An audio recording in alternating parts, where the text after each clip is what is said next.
Hey, how's it going? ZmanTheTech here. Thanks for clicking on the video and tuning into SnoleyGames. Today I wanted to share my Amiibo collection with you. Not something that I normally do, but I figured I'd give my subscribers a small peek into my interests as far as collectibles and knickknacks go. This shelf consists mostly of Amiibo, however there are other types of collectibles in the mix as well. Without much further ado, let's get into it. First up, we have Pac-Man. I was mainly excited to get this one so I could train him up in Smash Bros. Ultimate, but also so I can get the Pac-Man themed Mii costume in Mario Kart 8 Deluxe. Next up, we have Mega Man. Based off the classic style that we all know and love from the NES days, as well as the animated TV series in 1994. Again, for the same reasons as the prior Amiibo, I wanted to train him in Smash Bros. And also acquire his themed Mii costume in Mario Kart 8 Deluxe.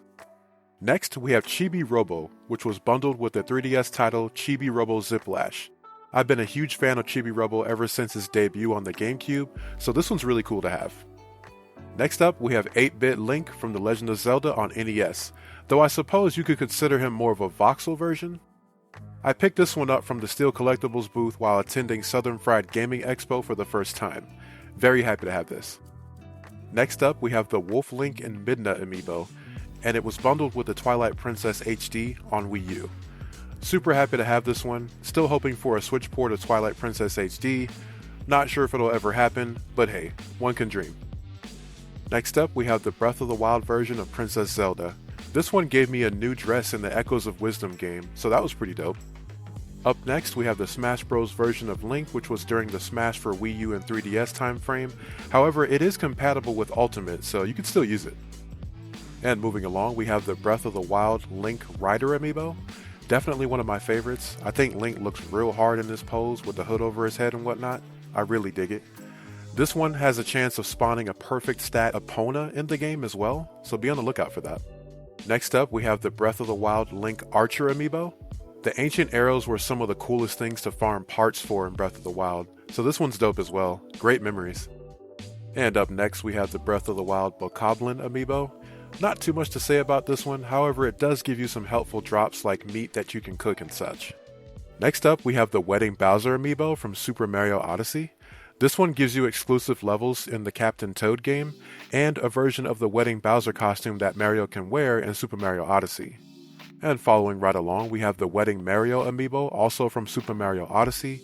This one gives you another exclusive level in the Captain Toad game, as well as Wedding Mario costume in Super Mario Odyssey.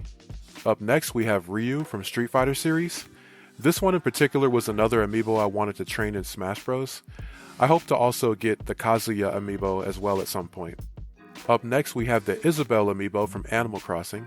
She came with her brother Digby as a bundle with the Animal Crossing Amiibo Festival game. Next up, we have the Blathers Amiibo from Animal Crossing. As much as this dude loves to talk and can be quite long-winded, I actually like this dude. Following up, we have Digby, which as stated prior came in a bundle. This dude was always on business and I like him for that. Next up we have Captain, which is another character from Animal Crossing who takes you to the island resort in Animal Crossing New Leaf. Question, I want to know down in the comments, who all let Captain sing his song on the boat trip all the way to the island? Let me know. Next up we have Lottie, who is also from Animal Crossing. She works for Nook Homes and serves as a guide to help you design your houses. And up next we have Mr. Rossetti from the Animal Crossing series. He's an OG and has been around since the series' debut on the GameCube. If you turn off the game without saving, when you boot it back up, he scolds you for what feels like an eternity. Up next we have the adorable Yarn Yoshi Amiibo that was bundled with Yoshi's Woolly World on the Wii U. The whole aesthetic of the game is so endearing and I urge you to play it if you haven't yet. Trust me, you'll have a really good time. Next up, we have the Shovel Knight Amiibo that was of course compatible with the Shovel Knight game when it released on the Wii U. And at some point, this Amiibo was needed to unlock co-op mode in the original game. Pretty wild, huh? Next up, we have the Link Amiibo from Link's Awakening, which is still sealed. Not sure if I'll ever open it. Maybe one day. I have a feeling this one's going to be worth a lot later. Next up, we have the very lovely Urbosa, who was one of the champions from Breath of the Wild. Also still sealed. I have a feeling that this one, along with the other champions, may fetch a high price later on. I don't have the other three, but I hope to acquire them. But my goodness, she's so damn fine. Next up, we have the Zelda and Loftwing amiibo from Skyward Sword HD. Her Loftwing was definitely my favorite because it was blue, and blue just so happens to be my favorite color, so there you have it.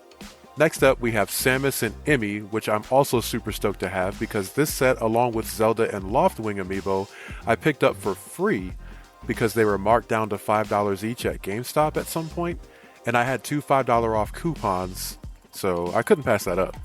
Now, on to the collectibles.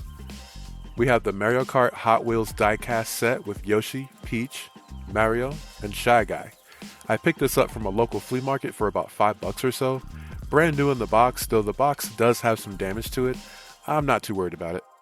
Next up, we have the Super Mario RPG button pins that I snagged for free at a local GameStop. So FYI, if you ask some of your local GameStops for collectibles behind the counter that they tend to throw away, you may get lucky. I'm just saying. And last but not least, we have the Tanuki Mario from the Super Mario Bros. Movie line of figures.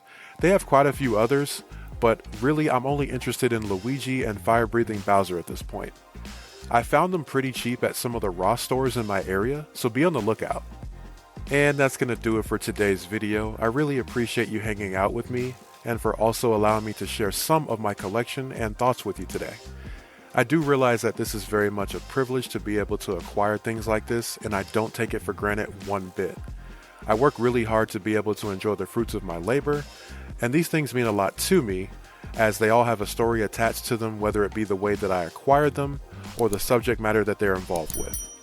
So with that being said, if you like what you've seen, be sure to hit that like button. It helps out a ton with the algorithm to help push my content to others like yourself.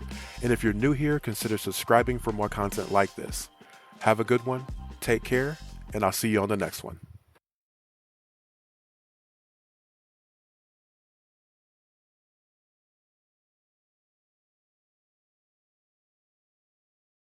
Futuristic classic. Time is of the essence. I feel I got it mastered. Futuristic classic. It's always moving forward, so I'm never moving backwards.